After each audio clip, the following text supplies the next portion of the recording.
This week on the Retirement Quick Tips podcast, I'm talking about how to calculate and track your net worth.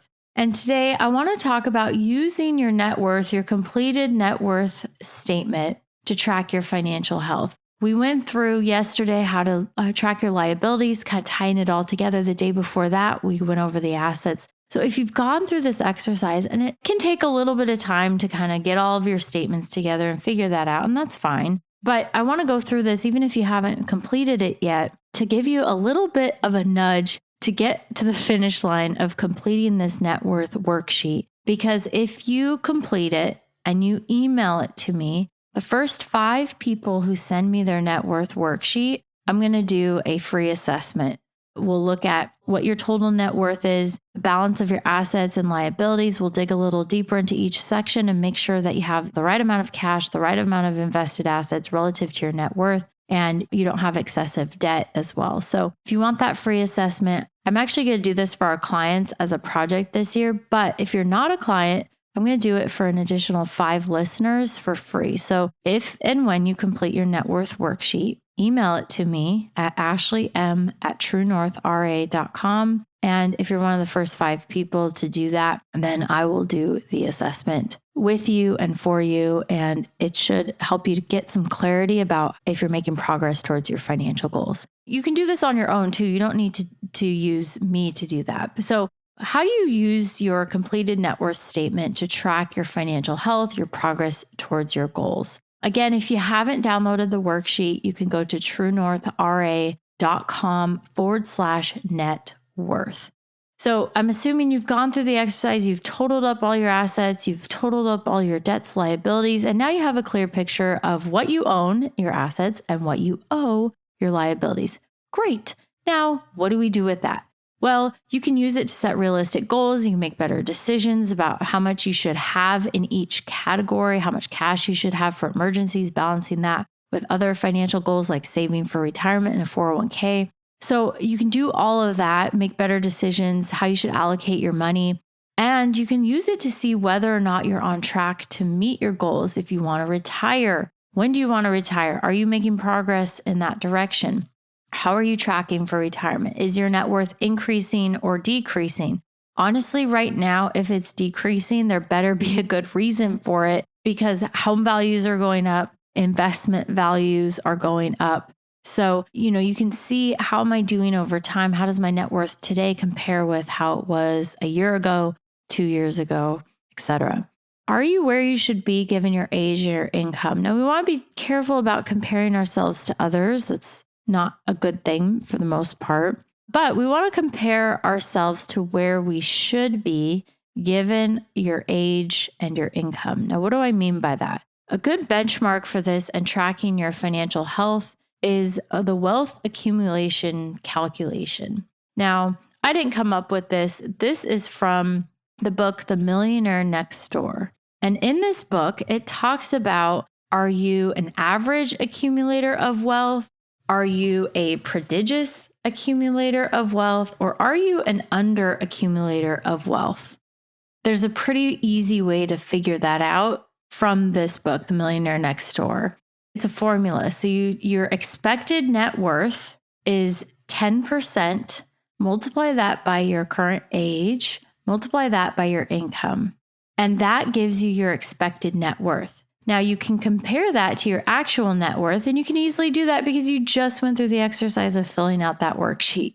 So if your actual net worth is 2 times or greater than your expected net worth based on that calculation, again, it's 10% multiplied by your age, multiplied by your income. If your actual net worth is twice that amount of what your expected net worth is, then you're a prodigious accumulator of wealth, otherwise known as PAW, P-A-W, prodigious accumulator of wealth. You're way ahead of where you should be, and you are well on track for financial stability and security in retirement.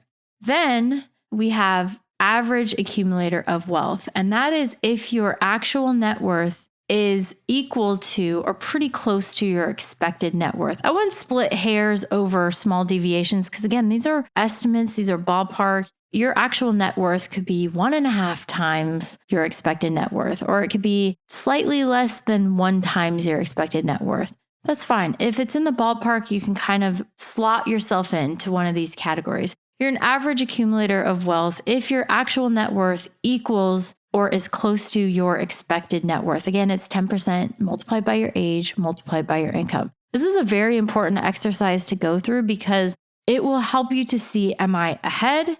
Am I behind?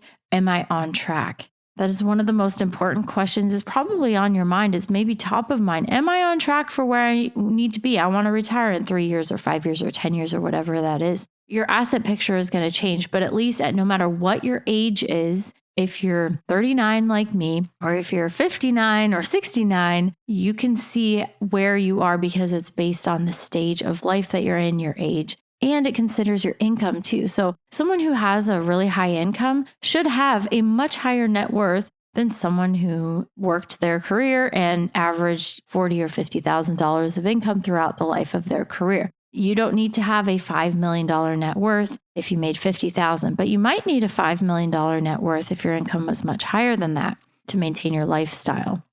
Average accumulator of wealth is where your net worth equals your expected net worth. Then we have the under accumulator of wealth. This is the category that it's not meant to be defeating or to make you feel bad. It's just to show you that, hey, if you fall in this category or your actual net worth is less than half of what your expected net worth is, then you're an under accumulator of wealth. And you need to make some decisions about how to catch up. Maybe you need to save a lot more of your income.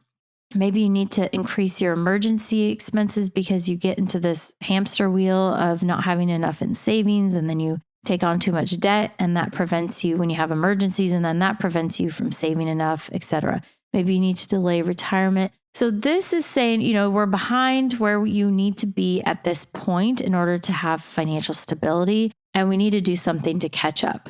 So don't throw up your hands and give up if your expected net worth is about half or even less than that, especially if you are farther from retirement. Like if you're still in your 40s or even in your 50s, you have lots of time. For most of you will have, some people retire early unexpectedly or however, those things. But for the most part, you have lots of time still, at 50 years old, you have potentially 15 to 20 more years where you could be working and working hard to catch up. So it's just to see where you're at, but it's incredibly valuable because it helps you to see, am I on track for retirement and financial stability? That's what we care about the most, no matter if you're working or if you're planning to retire soon. All right, that's it for today. Thank you so much for listening. My name is Ashley Michike, and this is the Retirement Quick Tips Podcast. Oh, okay. Sorry, I almost forgot. I want to circle back to this. I mentioned for the first 5 people, if you complete your net worth worksheet, send it to me. I will do an assessment. We'll do this accumulator of wealth calculation, and I'll also do a deeper dive on each category to see, are there red flags? What are you doing right? What do we need to maybe adjust to balance things out a little bit better? And are you on track for the net worth that you should have based on your age and stage of life, income, etc.?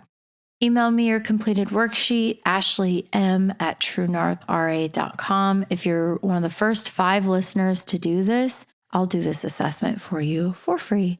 All right, that's it for today. Thank you so much. I'll see you tomorrow.